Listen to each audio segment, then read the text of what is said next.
വൃത്തസ്തൂപികയുടെ ആരവും ഉയരവും തമ്മിലുള്ള അംശബന്ധം 5:12, വ്യാപ്തം 314 സെൻറ്റിമീറ്റർ ക്യൂബ്, ഉയരം കാണുക.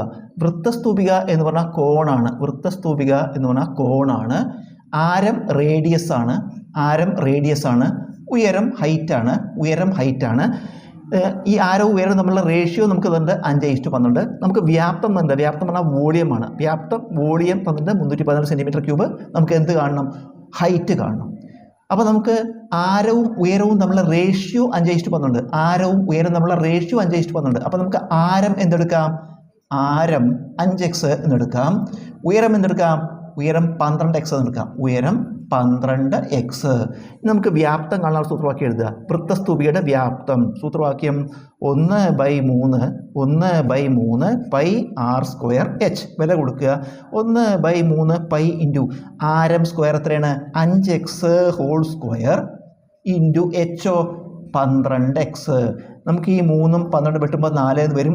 ഈ അപ്പോൾ എന്ത് വരും? ഇവിടെ ഒന്നുകൊണ്ട് കുടിക്കുമ്പോൾ മാറ്റമില്ല. അപ്പോൾ പൈ ഇൻറ്റു ഇത് 25x². 25x² into 4. 4 into 25 100 pi എന്ന് വരും. 100 പൈ x² എന്ന് വരും. നമുക്ക് 100 ഇൻറ്റു പൈയുടെ വില നമുക്കറിയാം. 3.14 x². 3.14 100 കൊണ്ട് കുടിക്കുമ്പോൾ എന്താവുക?